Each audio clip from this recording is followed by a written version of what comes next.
Well, welcome to the Red Chair. Today we have Christoph Janz from Point 9. Welcome, Christoph. Thank you so much for having me. Nice to meet you here, Good to Stefan. see you here in Lisbon again. And so tell us, who are you? Yeah, I'm Christoph Janz. I'm one of the founders and partners at Point 9. Point 9 Capital is an early stage venture capital firm. We've been around for about 10, 11 years, like with Point 9. I've been doing some angel investments for a couple of years before that. Point 9 has been around for about 11 years. We've been focused on B2B SaaS and B2B marketplaces pretty much for this entire time. And we are based in Berlin, like our little headquarters is in Berlin, but we're actually quite remote. One of our partners is in Lisbon, Ricardo, who you might know. Very well. And we've always been taken a very geo-agnostic approach. So we've always invested kind of almost regardless of location in Europe, also have a number of investments outside of Europe, but we do consider Europe to be our home market, but we're not specifically focused on Germany, like at all. Yeah. And so tell us a little bit more. How do you get into VC? What's your background in terms of what did you study? Sure. Yeah.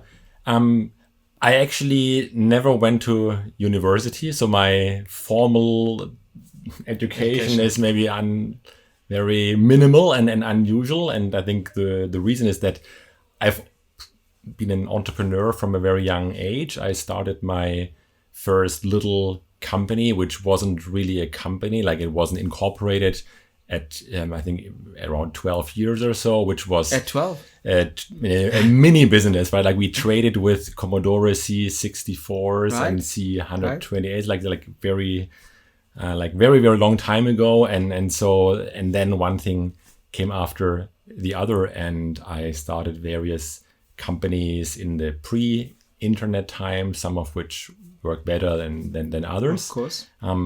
But then after I graduated from school, that was basically right when the internet started to become a thing in 1996, 1997. Yeah, when I graduated as well. Yep, and so then that my co-founder at the time and we got the sense that this is something different, right? It's something which could grow much faster, basically because you are no longer constrained to physical distribution. Like previously, we were like sending around software on floppy disks over the mail, which is hard to believe now. That's what we did. And then when we started our first internet startup, like it just grew much faster and had an international, almost worldwide audience. And so it was a completely out of Berlin. I was in the south of Germany, and he actually too. So it was just him and myself, like starting it remotely, and then we hired some people, and then we had our first office actually in like one in Heidelberg in southwest of Germany and one in New York. And like when that was a bit later when we had a bigger strategic investor, Bertelsmann, coming in. Yes. Yeah. Because at the time, I mean, there was in Europe, there was really London, and Berlin was not a thing at the time.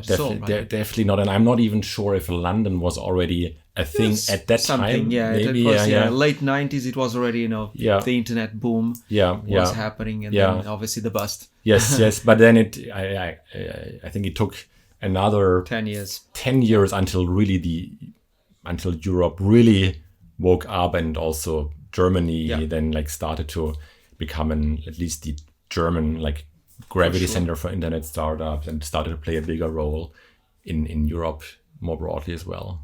And then you transitioned out of that, your company. What happened? So that company, which was called Deal Pilot, actually it originally had a different name, horrible name, which we probably decided on in 5 minutes, like called, like it was, I won't bore you with it. It was, you couldn't pronounce it. And later, interestingly enough, we had to change our name again because we got sued by a bigger company in the US. Like the good name was like Deal Pilot, and that company was called Deal Time. But ultimately, interestingly enough, this led to us being acquired by the company who was first trying to sue us. Right. In the US, right? These are the kind of things that happen in the US. Yes, exactly. And that was a US-Israeli company which acquired us and raised some money from various investors, including also Bertelsmann then.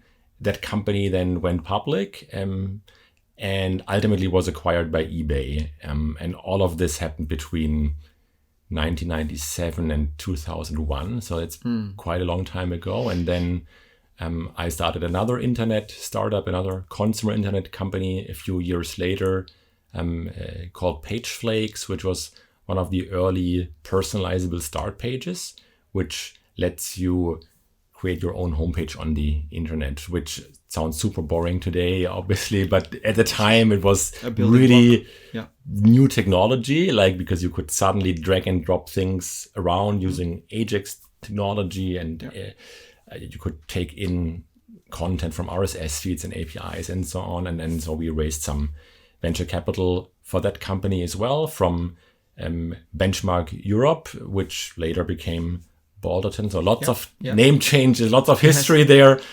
And we ultimately sold that company in 2008. And that's when I then decided to... I didn't really decide to become an investor. It kind of happened. You started investing as an angel first. Yes, exactly. Yes. And then there was one time that you decided that it was the right time to set up your own VC. Yes, exactly. So Pavel, my co-founding partner at Point9, and we got to know each other quite well through many co-investments over several years, like from 2008 or 9 to 2011 or 12. So we, because we were part of the same ecosystem, we started to invest together. Pavel had a tiny fund already associated with Team Europe Ventures, which was one of the company builders out of Berlin at the time. And then we got to know each other better and better. And that led to the idea of us doing something together in a formal way. Like we were already working together closely in an informal way. But then we thought it would make sense to partner officially and raise a somewhat bigger fund and basically keep doing what we've really enjoyed doing, but commit to doing it together for a long time. Yeah. And how big was the initial fund? That fund was close to 40 million. Which was quite substantial at the time, right? I mean, I think it's probably true. Like we had a target to raise 30 million, and then it took probably a year to get to just 10 or 11 or 12. And then suddenly, like, there was an anchor investor and strong interest, and then we ended up raising a bit more than we planned.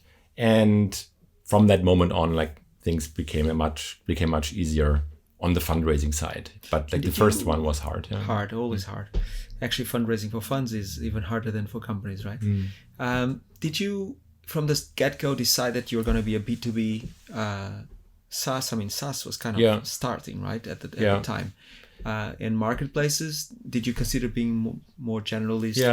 Why did you pick this strategy? Obviously, your background, but I think it was clear that SaaS was going to be a part of it, and that was because of my angel investments in companies like Zendesk and Clio and a few others. So it was definitely clear to me that I would want to continue that at Point9. We also had experience and some success with marketplace investments like Delivery Hero and e-commerce like Westwing. We kept focusing on B2B SaaS and marketplaces and kind of dropped e-commerce over the years, despite the fact that like Westwing turned out to be a big success and a few others too. But we felt like for us as a small fund, like first of all, you can't do everything. So I think focus is good. And also it's very capital intensive. So it's probably not the best place for a dedicated seed fund. And I think our focus on B2B SaaS and marketplaces has served us quite well. And so nowadays, what is Point 9?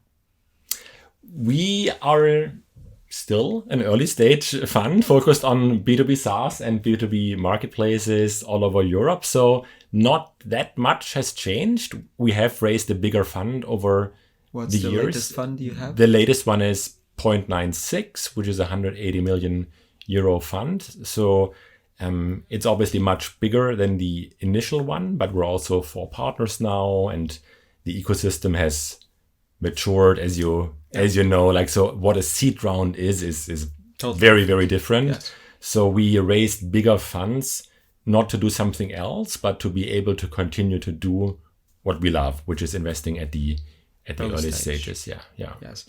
And over these 20 years, you've seen also Germany, not only Germany, but the whole of Europe change dramatically, Yes. right? In terms of number of opportunities, Yes. depth of the market, Yes. Yeah. sophistication. Yes. How have you seen this sort of journey? Yeah, it's been a hugely positive development, right? Like when we started, it's funny, but I think one of our differentiators as a VC was, it's hard to believe, that we were basically just, I think, decent human beings, not trying to take advantage of founders, because at the time, the terms that were offered to investors, from investors to founders, were pretty horrible, but like small amounts, take half of the company. So it was really a pretty bad place, because there was so little capital, and now there is a lot of competition amongst investors, which is good, right?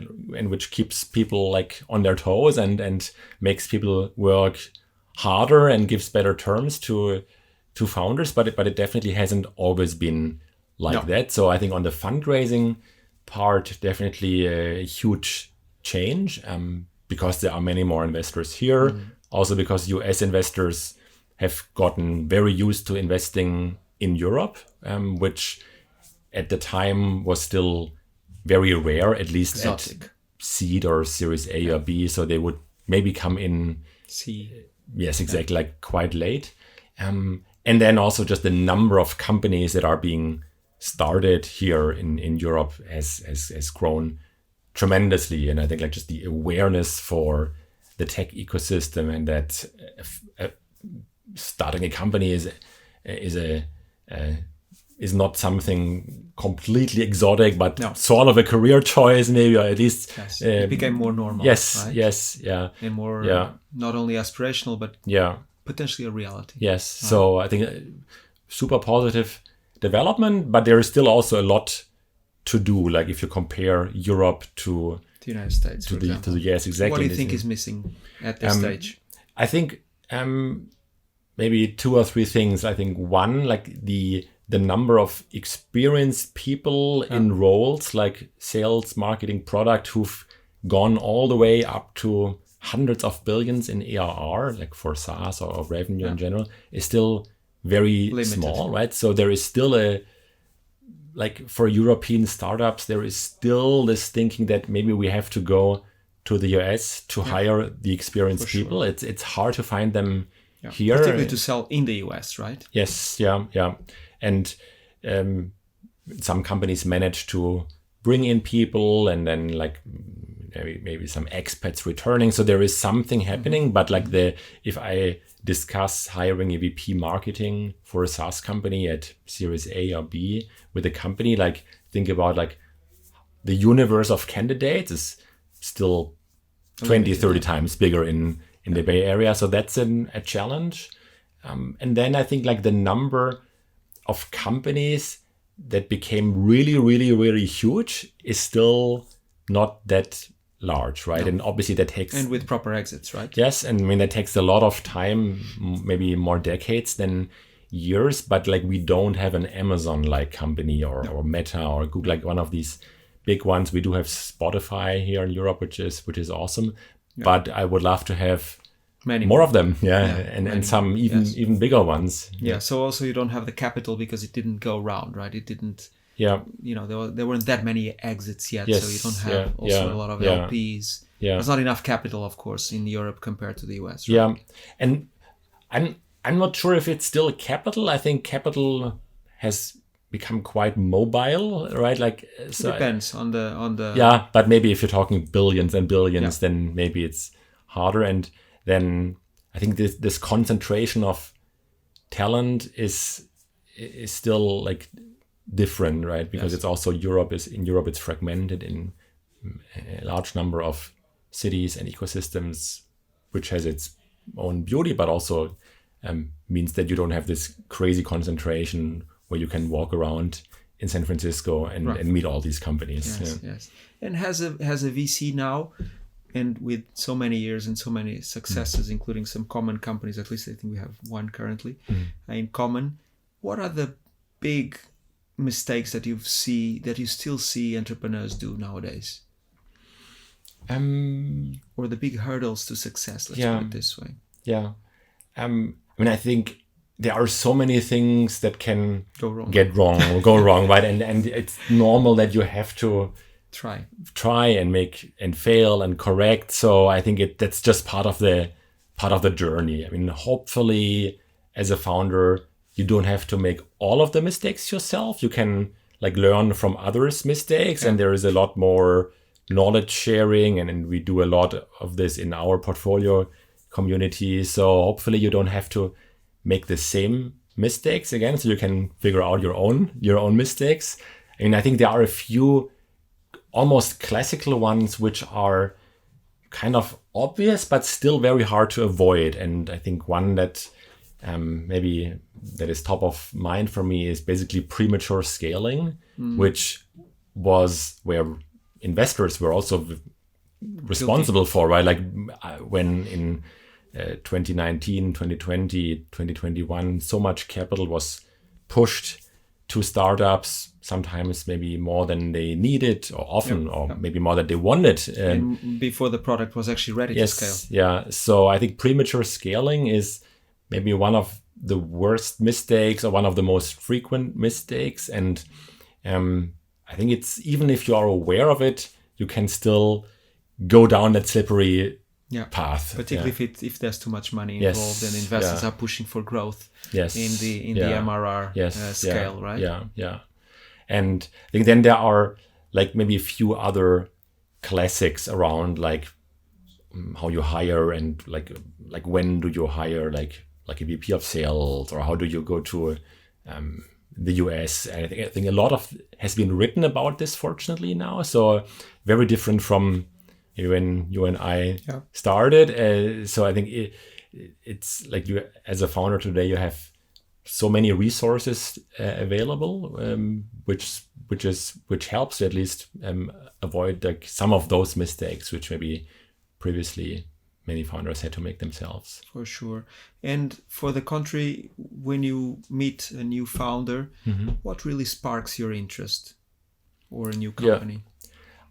What we're always looking for is some kind of unique or almost unique insight into a certain problem, and then the ability, of course, to solve that problem. And the reason is that everything that's more or less obvious attracts so much competition these days that it's hard to feel confident to make an investment in a company where you have at the start already 10 companies doing more or less the same thing. So I think if we look back at the most successful companies that we invested in, by the time they started, they usually didn't have a lot of competition because they were ahead of the game by years usually. And I think that's really important, because it gives you the time to also to make mistakes maybe, and still not be out executed by others. And the other thing is just an amazing like level of ambition and commitment. So these core character traits, because it's just so hard and statistically unlikely to build a big company, that I think we're really looking for founders who will go through a lot of ups and downs and won't give up. Which is the critical characteristic of any entrepreneur, right? Yes. Yeah. Yes. Yeah. Very good. Yeah. Christoph, it was great to see you here in Lisbon. Thank you so much for having me. Thank you for coming to our office. Have a great Pleasure. time here as usual.